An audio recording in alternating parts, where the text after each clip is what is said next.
kabar jadian antara Anies dan Caimin ini sangat mengejutkan dan menggegerkan dunia politik kita.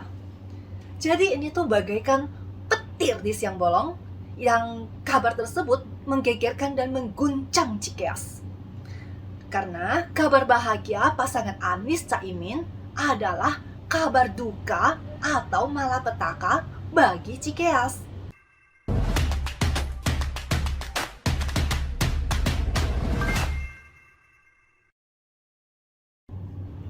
Bertemu lagi dengan saya, Yanti.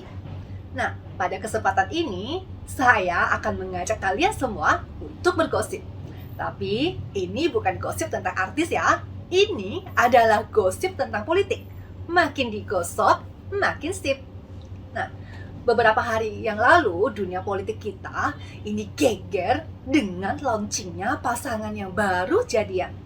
Siapa lagi kalau bukan bakal capres dari koalisi perubahan, yaitu Anies Baswedan yang baru saja jadian dengan salah seorang anggota dari koalisi Indonesia Maju, yaitu Muhaimin Iskandar atau yang biasa lebih akrab disapa dengan Caimin.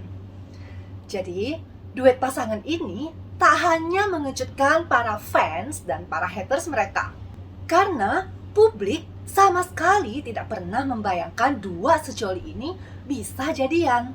Apalagi mereka kan masing-masing sudah punya pasangan. Dan selama ini publik juga taunya Anies itu sering jalan dengan si pangeran tampan pewaris tahta Cikeas, yaitu Agus Harimurti Yudhoyono alias AHY. Sedangkan Caimin selama ini digadang-gadang sebagai pasangan pengantinnya Prabowo Subianto. Makanya kabar jadian antara Anies dan Caimin ini sangat mengejutkan dan menggegerkan dunia politik kita. Jadi ini tuh bagaikan petir di siang bolong yang kabar tersebut menggegerkan dan mengguncang Cikeas. Karena kabar bahagia pasangan Anies Caimin adalah kabar duka atau malapetaka bagi Cikeas. Nah, Pepo yang sedang menikmati masa tuanya bermain dengan cucu-cucunya di Cikeas jadi terusik dan terpaksa harus turun gunung lagi. Kalau Pepo sudah turun gunung dan tampil di publik untuk berpidato, itu artinya Cikeas sedang tidak baik-baik saja. Dan seperti biasa, Pepo dengan gaya melownya curhat kalau pengkhianatan Anies ini sudah kelewat batas dan terlalu buruk. Pepo sama sekali tidak menyangka mereka itu bisa kena prank dari musang berbulu domba yang terlihat santun dan penuh persahabatan. Dan seluruh baliho foto Anies dan AHY yang sebelumnya sudah terpasang langsung mereka turun-turunkan, mereka lepaskan. Bahkan mereka juga meropek, mencoret-coret hingga membakar baliho yang bergambar wajah Anies. Dan hingga hari ini AHY itu masih bungkam usai dirinya itu dicampakkan oleh Anies yang pernah melamarnya beberapa hari sebelumnya.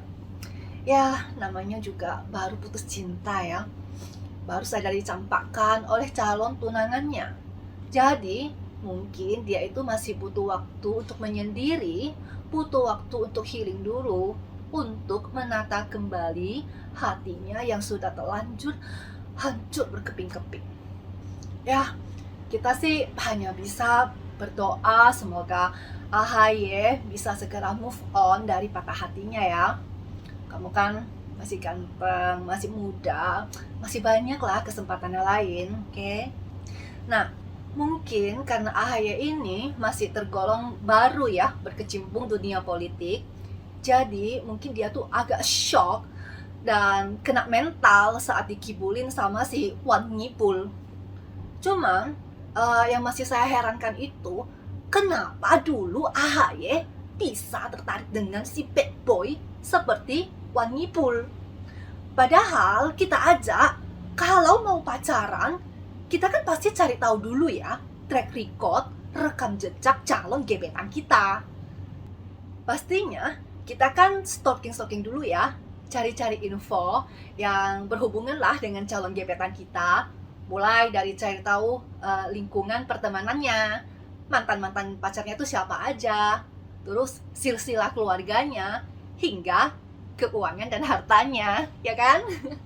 Tapi bukan karena matre, tapi ini tuh realistis. Ya dong, masa sih kalian mau pacaran atau menikah dengan calon pasangan yang ternyata punya hutang pinjol hingga 92 miliar? Nanti malah kita loh yang diminta untuk lunasin hutang-hutang masa lalunya. Aku sih nggak mau.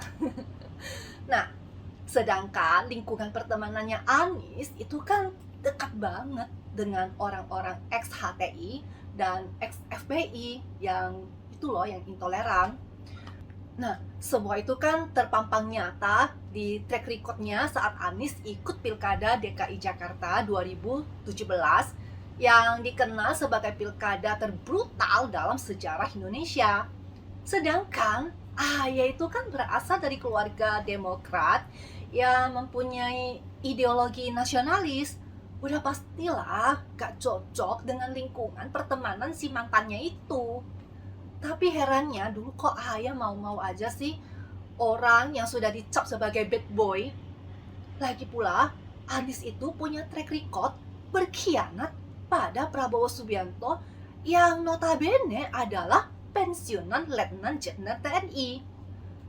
Bahkan dulu ada surat perjanjian politik antara Anies dan Prabowo yang berisikan bahwa Anies itu tidak akan mencalonkan diri menjadi presiden apabila Prabowo masih mau maju sebagai calon presiden. Akan tetapi, kenyataannya kan sekarang berbeda. Walaupun Prabowo tetap maju mencapreskan diri, Anies tetap maju aja sebagai capres ketika si Om Brewok menawarinya kendaraan politik.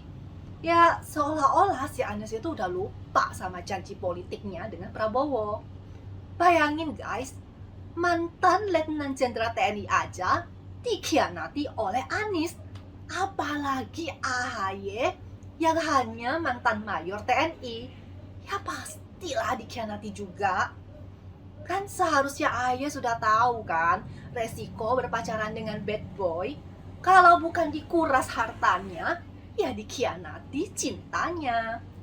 Itulah dunia politik yang memang dikenal beribu siasat. Nah, semoga dari permasalahan ini bisa semakin memantangkan pembentukan karakter, pendewasaan berpikir, dan ketajaman analisa AHY dalam berpolitik ya. Oh ya, hampir lupa. Ada baiknya jika AHY itu lebih sering tampil di depan mengambil keputusan untuk menyelesaikan masalah. Jangan selalulah mengandalkan si Pepo yang selalu pasang badan tiap kali kalian dapat masalah. Kan sudah saatnya AHY itu keluar dari stigma bayang-bayang anak ingusan yang masih sering ngadu ke orang tuanya jika ada masalah. Oke AHY, semoga cepat move on ya. Saya rasa sampai di sini dulu gosip kita hari ini. Terima kasih sudah menemani saya bergosip politik di Steward TV.